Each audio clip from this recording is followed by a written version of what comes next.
One of the other things, we had an amazing conversation at Cardstock a few months ago. And it was exactly this kind of conversation, why cards? And one of the biggest things that I hadn't picked up on was that basically cards depersonalize the response. If I say to you, I think that's crap, in the night, I wouldn't, if I use a nicer language, but whatever I say, if I'm delivering bad news to you, I don't think that's a good idea. It's personal, right? But if I draw a card from Jesse Shell's deck and say, well, this is the best practice, but I think it doesn't actually hold by. Yeah. I didn't say that. The card deck said it. So you can blame the deck, right? That is significant when you're dealing with facilitation and group sessions because it depersonalizes it. I think that was one of my biggest, I think I've studied this area more than most people. That was that was a blind spot. Maybe I just taken it for granted. I hadn't seen it, but it was fascinating to have that put into words, right? And it's totally, it also aligns very nicely with, sorry to interrupt you, the thing that drew me to Lego Serious Play, for example, is that the conversation is really about the model, not you. It's kind of a rule. You can tear the model apart, ask questions, but never the person who's built it, right? And you have the similar aspect around some of the card decks. One thing I wanted to ask you, though, in the way you see it, because I always look, someone joked with me once, it's actually a mutual friend of ours, and I didn't mention that you're from Canada, right? But also a Canadian, two lovely ladies. And they looked at card decks, for example, you have, she calls it, there's cards with words on them. Then there's just cards that you play games with. Right. They take different forms, right? Because some of them have rules, some of them are just reference. All those, I know who you're talking about. Those guys they're on Deckable too, right? Sneakerfish and Sneakerfish, right? Exactly, right. So it's so important. So another gaming theft of an idea from the gaming space, as I play a lot of games, right? And we use an expression in gaming, right?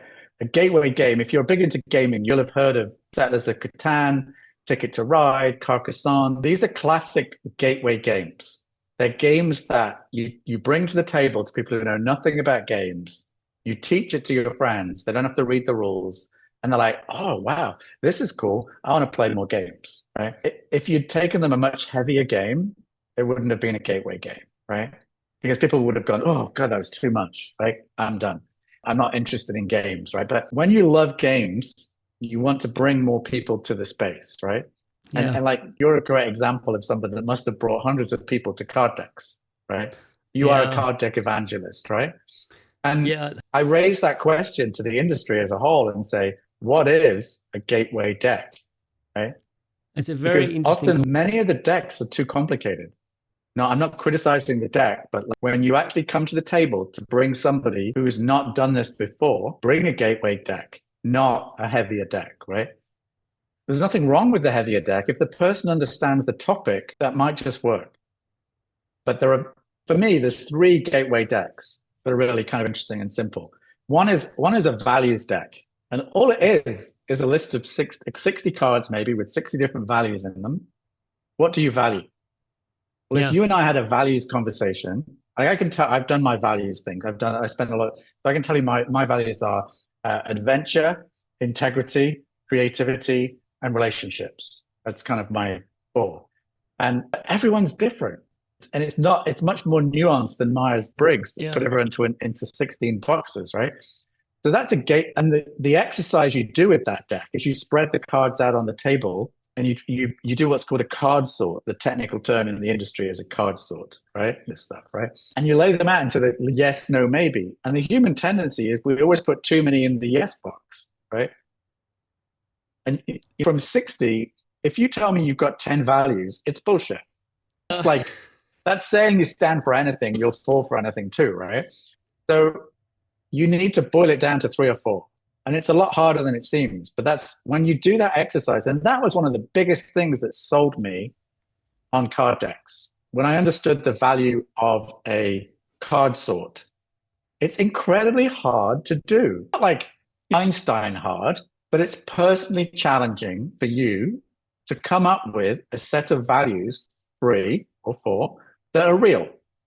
You can come up with an inflated sense of your own ego version of what are your values, But let's just play a game for a minute where we take, if I did that exercise with you out of a deck of cards and we came up with 3, and then I went and stood in front of your team and said, and I laid out 10 cards, which of these, and 3 of them were yours, because everyone on the team, how well do you know Werner, and can you pick his top 3?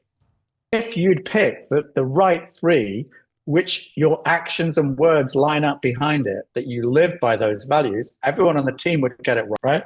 It's a little bit like if that you have an personality enterprise, poker, right? It's like, how do you see yourself right, and how do other people see you, right? And that learning that you get from right, seeing the 2 sides of that. right. And so a values deck is something everyone should have.